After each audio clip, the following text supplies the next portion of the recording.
Good evening, I'm Katerina Georgieva. This is CBC Windsor News. Thanks for watching. Tonight, the latest on multiple investigations on major highways in Windsor. Plus, shock and disappointment from community leaders after a number of children were kept home from schools yesterday by their parents to protest the flying of the Pride Month flag. An emotional graduation ceremony in the midst of tragedy. A family member accepts a degree following the devastating death of their loved one. And for those watching the Stanley Cup Finals this weekend, we'll tell you about the Windsor connections that you'll want to know about. One person has been arrested after police blocked off part of the 401 near Walker Road. Officers were seen surrounding a vehicle that was parked on the shoulder around noon today. Here's a look at the scene late this afternoon. Ontario Provincial Police saying they got a call about a traffic complaint in Chatham-Kent earlier this morning. They found this vehicle on the shoulder and searched the area with a canine team. Windsor Police were also involved in the response. They later found the suspect in a building off County Road 46. That person is now facing charges, including possessions obtained by crime. CBC News spoke with a person driving by at the time. They told us that there were multiple cruisers surrounding the vehicle. Police say the front window of the suspect's vehicle was damaged, but it was not by bullets. The OPP say no firearms were used. And the day started with another investigation on a major roadway. There was a multi-vehicle collision on the EC Row Expressway during the morning commute. The cause? Geese attempting to cross the road. One driver involved has been charged by police. The CBC's TJ Deer is near the scene of the crash and joins us live now. TJ, what do we know about what happened? Well, we spoke with one driver who was heading eastbound on the expressway during the morning commute, and that's when he saw the flock of geese trying to cross the road. He said he was able to cross safely, but that he saw the start of the collision behind him. These geese were still out by the EC Row Expressway shortly after the collision. The driver who just missed them said he saw other drivers trying to avoid the geese in his rearview mirror just before the collision. He called Windsor Police as soon as it was safe, saying at first the officer who picked up didn't believe what he was saying. The driver said others were traveling at high speeds and bumper to bumper, and that people should be more cautious when on the road. Police now confirmed to CBC News that the geese ended up causing a collision on the highway around Howard Avenue. Staff Sergeant Rob Wilson said a driver stopped to let the geese cross. He said another driver in a pickup truck stopped as well when this transport truck collided with the vehicle. The transport truck then veered off the road into a nearby ditch where it rolled over onto its side. The driver was sent to hospital with non-life-threatening injuries. Police have charged that first driver who stopped for the geese with careless driving. A similar incident occurred in Montreal in 2010. Only the person who stopped got out of their vehicle to help ducks along a highway. They were found guilty of triggering an accident that killed 2 people. A jury convicted her of 2 counts of criminal negligence causing death in 2014. She was sentenced to 90 days in jail, 3 years probation, and 240 hours of community service. She appealed in early 2015, but lost her appeal 2 years later. According to the official Ministry of Transportation Driver's Handbook, when animals are on the road, drivers should slow down and pass carefully if they can. A driving instructor shared their thoughts on what to do in that scenario. Don't stop in the middle of the road. We want to get off the road. We always make sure to point out that a human is worth a lot more than an animal. And you don't want to cause someone else to get injured because you were trying to save a goose or a squirrel or whatever it was crossing the street.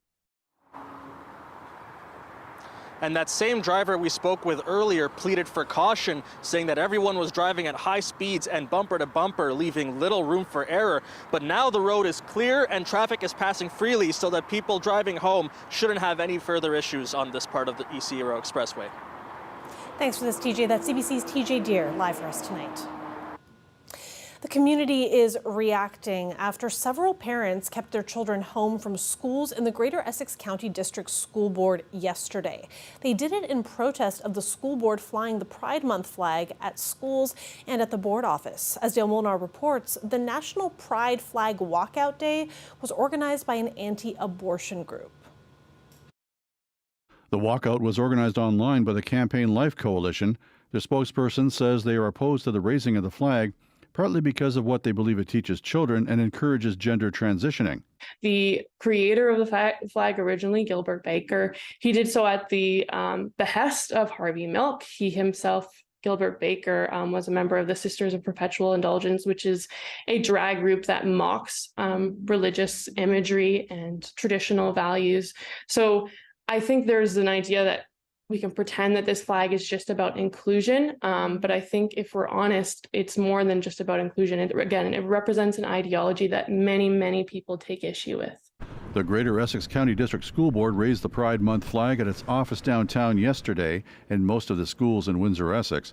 The education director's statement on the board's website states they fly the flag because, quote, "We care about everyone and their rights to freedom, security, and safety." The local president of the Elementary Teachers Federation of Ontario says attendance at some schools was less than half, but can't give exact numbers or the schools affected. It's disappointing, and I've been fielding calls from members, teachers that are on the front lines that are harmed by this and that are seeking support. And we're doing the best we can to be there to support them, and also to spread the message of love versus hate, tolerance and respect, and mutual respect for all people, and to keep our schools safe in a safe and comforting environment for all. The president of the local Pride Community Board is shocked by the participation here locally. I'm always going to advocate for people's rights to have their opinions, to have their beliefs, to be able to protest in whatever way they deem appropriate. I do think that the issue with pulling kids out of the school on that day is it does send a message to the 2S LGBTQ students that attend those schools that the school isn't behind them, and that their peers and the family members in their community are not supportive of their identities. And at the end of the day, that's the important piece, is that schools hold their ground and ensure that they don't cave to pressure from the outside. The Catholic Board does not fly the flag. The Campaign Life Coalition couldn't say how many people took part in the walkout day, but they did say there was participation across the province.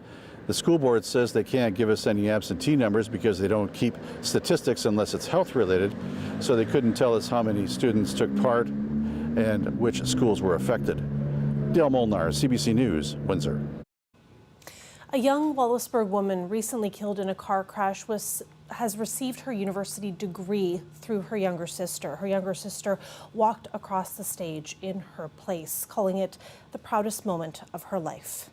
Victoria Barrettson, Matthew Cousins, and Shaylin Bacchus all died in a car crash nearly 2 weeks ago. It sent the tight-knit Wallaceburg community into mourning. And today there was a chance to celebrate how Victoria lived. Her sister Alicia walked across the stage at the University of Windsor, accepting her sister's degree in education. The family spoke with us this morning about the moment and her life. Well, she was my little sister, and I don't think that, I'll ever feel more honored to do anything in my entire life. We talked often. She was, through and through, she was my person. And, we talked often about her school and her assignments and her aspirations in life. So we talked a lot about this day, and I know how much it means to her, how hard she worked for it. And not only that, but she was already teaching and supply teaching. And I've heard from so many students, we all have over the past few days, and teachers, just how much she already impacted a lot of lives in this profession. So, like I said, I don't think I'll ever have a prouder moment in my entire life. She had come to my classroom on Take Your Child to Work Day in grade 9, and I saw her firsthand in my classroom and was quite amazed at how she handled the children then. We did supply teach together, the three of us, one day in one school at St. Joe's Corunna, and the principal welcomed us all as, well, hey, the three bears are here. We were honored. Victoria took a picture, a selfie of all of us, and we couldn't have been prouder. We loved being colleagues with her. Hearing all these amazing stories from everyone, it's just really hard not to be proud and just to celebrate her life right now, because despite how humble she was, she always made a point to welcome newcomers, to those sitting alone. That's just who she was, and that's just what we're hearing from everyone. So the support from our friends, family, community, and God's love, that's how we've been able to get through this.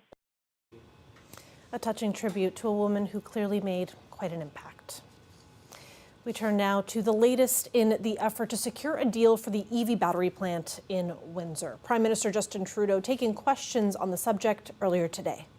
Has the government presented a deal to Stellantis. Could you tell us how much money is in it for Stellantis? And are you worried that this sets up a new precedent, this deal and the VW deal, billions of dollars of taxpayer money going to these companies? They're not Canadian companies. Can the government continue to afford the new cost of doing business?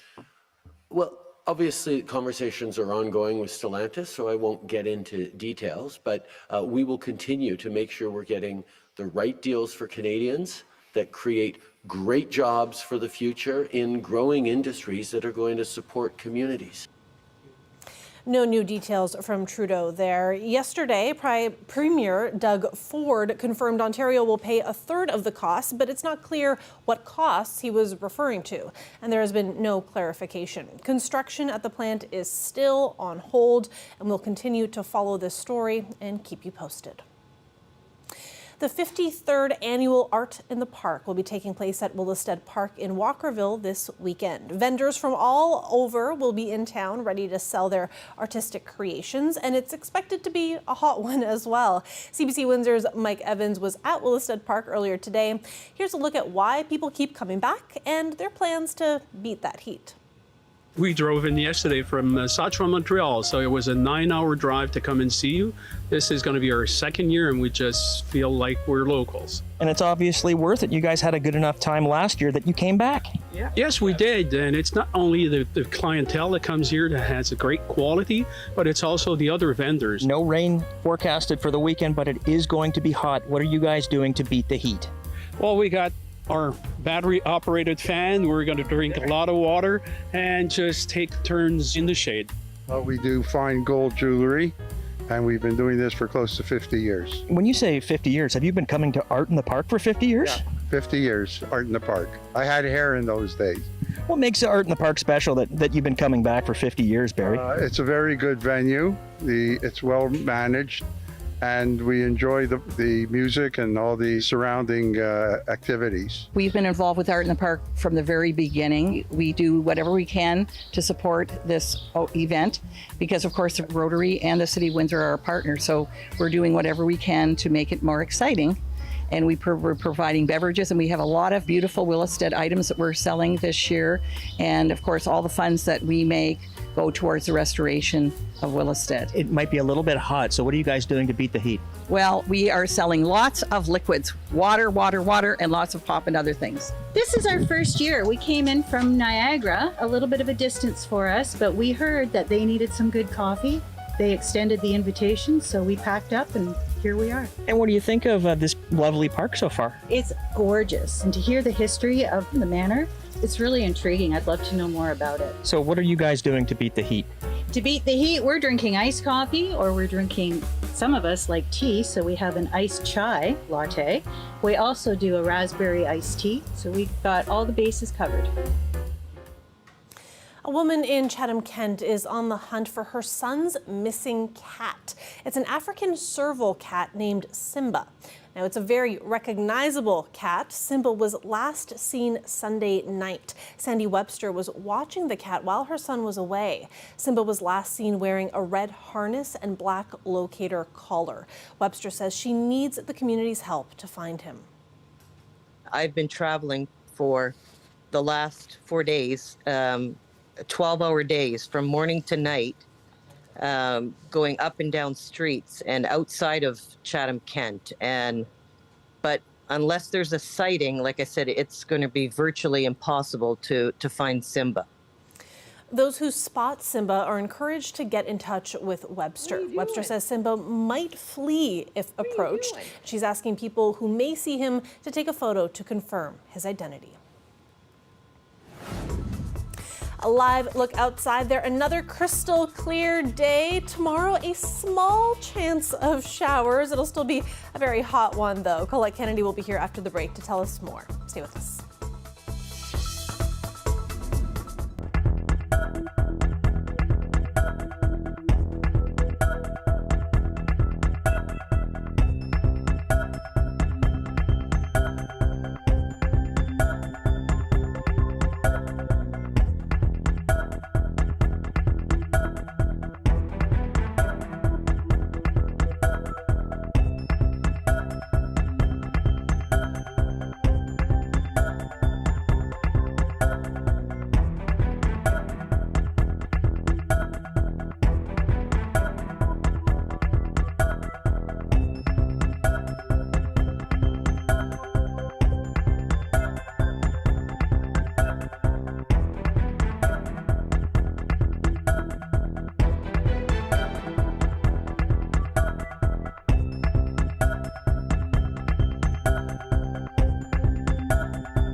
Coughing, sneezing, and itchy eyes, all sure signs of allergies. And you might have noticed a lot of fluffs floating in the air this past week.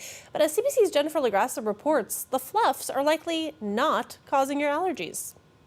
It seems to be falling from the sky, and it's gathering into these fluffy piles on the ground. But what exactly is it? This material is actually a seed hair or a collection of seed hairs, but we usually call it fluff or poplar cotton. So it comes from actually trees just like this. So the whole family of trees, the poplars, willows, aspens, within that group of plants, they all produce this sort of cottony fuzz. MacDonald said these seeds can travel kilometers away, and depending on where they land, they can sprout into a tree. This year, he says there seems to be more fluff than usual, mainly because there was no late frost and the hot, dry weather is stressing the trees, leading to more seeds. Just looking at the fluff can make your eyes feel itchy and your nose a bit stuffed, but MacDonald says it's not the real culprit.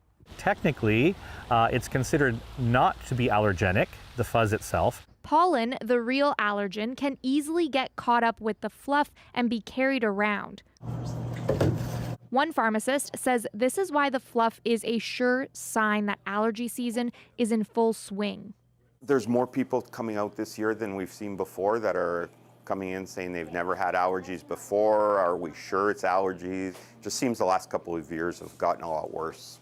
Modestino says people with seasonal allergies should take an allergy pill once daily when their symptoms start. He says if those don't work, pharmacists can now also assess people and prescribe medication. But the best way to reduce symptoms? Keep your windows closed, decrease your outdoor exposure, anything that could expose you to this, and try to minimize it. But some good news, the fluff isn't here to stay. It should be gone in the next few weeks. Jennifer LaGrassa, CBC News, Windsor.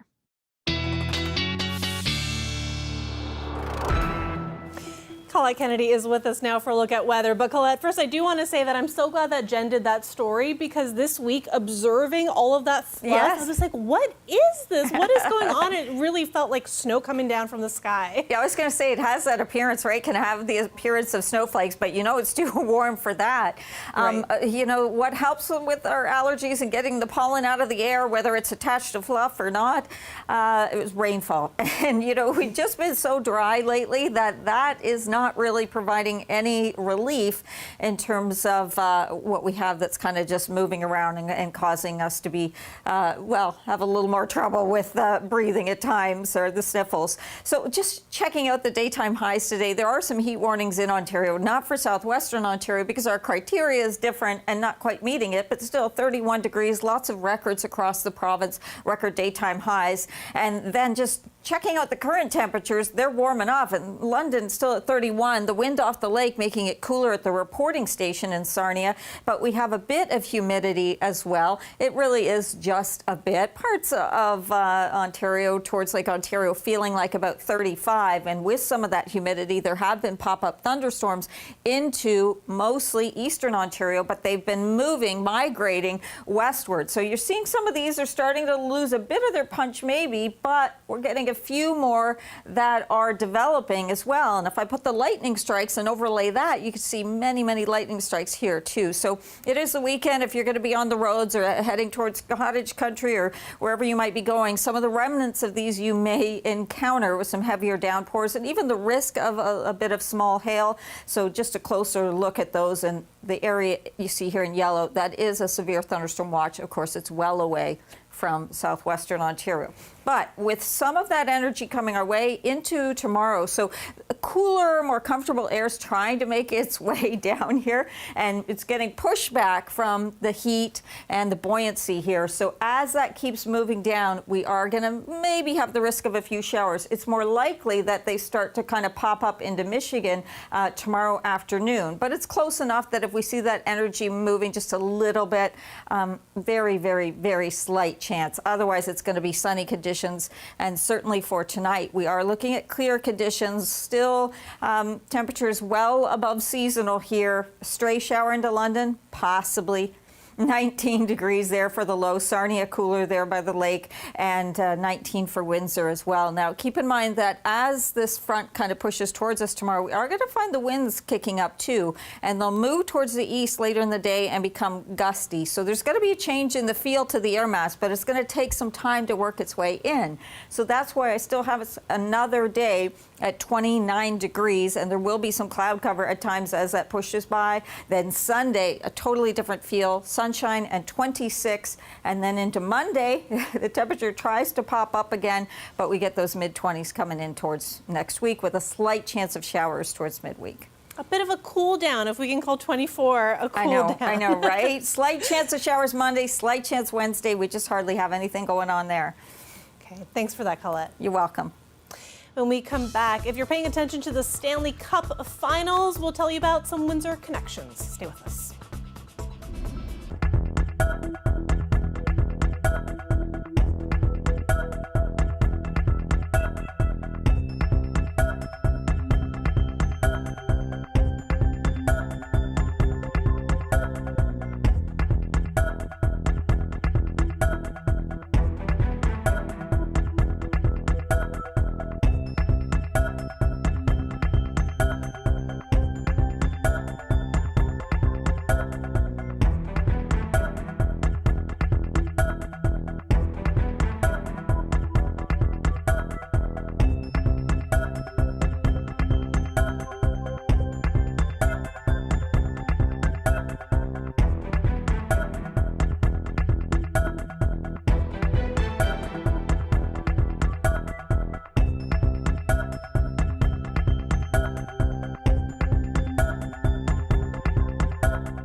Stanley Cup finals begin tomorrow night when the Las Vegas Golden Knights take on the Florida Panthers. And while there's no Canadian team in the finals, there's certainly a lot of Windsor.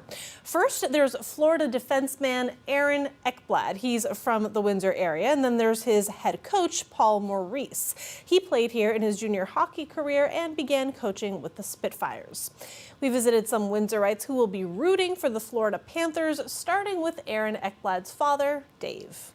What do we have here? So we have everything from most points by a Panthers rookie defenseman, so the puck for that, his first NHL goal, his first NHL point, and his 300th NHL game. Euphoric might be a good word for it. It's been very surprising, incredible that they were able to go this far. Our goalie's been incredible. Timely goals from a lot of different people. It's been really, really fun. It was really nice to do it at home in front of the home fans. The crowd was incredible. The place was packed. They had their white towels. Everyone went crazy. One more to go, and it's not going to get any easier playing Las Vegas. Anytime your children do something well on any level, it's the same. It's just a different playoff, a different championship that you're chasing, but it's always great to see whatever your children are doing and doing well. There's a ton of superstitions. Hockey players in general have superstitions. There's routines that he sticks to, certain things we do, so I think not to get into detail, but everyone has them, and you always want to stay on the right side of the hockey gods. Paul was a leader. I mean, he was a very, even as a teenager, he was a very mature teenager, and you automatically, when you met Paul, a great personality and great guy to be around, but there was just something maybe a little bit different where he had that leadership quality put into him somewhere. Just approached everything the right way, and so he showed a lot of the qualities of being a leader, whether it was on the ice or whether it was as a coach, to do whatever it took for the team. That all came to him at a very young age, and the potential was there for him to become a bench boss and do a good job at it. They're playing to their potential now, and teams are finding that out, and they've got what we call the sandpaper to play in the playoffs. That team's got a really nice physical presence, the strength, and Paul's got them firing on all cylinders. I mean, even his third and fourth lines are contributing, and that's a scary team. It's a scary team. It's going to be a heck of a series. If you're not pulling for Paul, then shame on you. And that is it for CBC Windsor News. For news anytime, go to our website, cbc.ca/Windsor, and you can also always find us on Facebook and Instagram. Thanks for watching. Have a great night and a wonderful weekend.